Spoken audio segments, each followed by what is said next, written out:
Nog heel tijd een hudde wien. Wien krijgt Seis ontzoon aan de kust. In de laatste Weekend Nieuwsshow van 2023 is naam van verste waarman Timo Jepkema.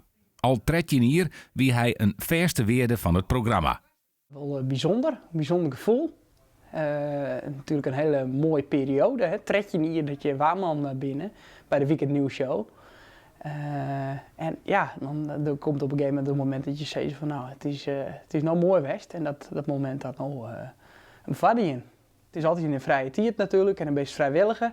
En ja, ik won mijn vrije tijd op een oren wiezen broeken. Dus dat speelt voor mij.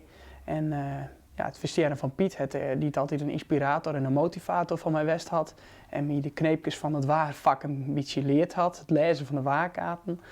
Het versteren van Piet, het misschien ook wel onbewust een beetje een rol spelen.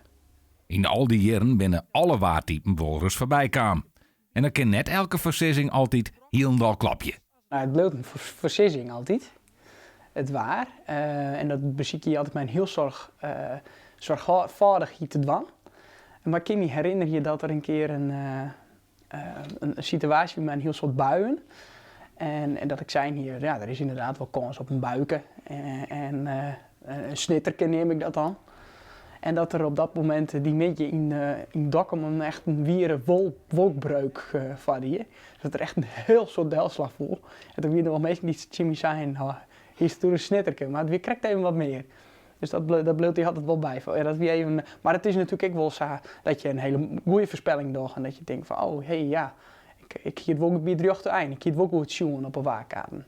Het lijkt erop dat er stadig on, na je week wel wat koudere lucht op uw dak komt.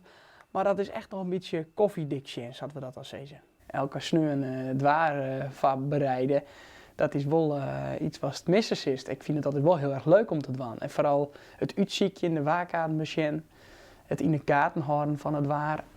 Net alleen nog op een computer, maar echt gewoon naar de hemel zien van wat gebeurt er om je heen. Like als je hoort dat het je wel rijnt, stoot valt en een paar kilometer verderop in jou het net. Dat zijn bijzondere dingen, dus dat zie ik wel missen. Ik had altijd maar een heel soort leefde en een heel soort willen dienen voor elke keer.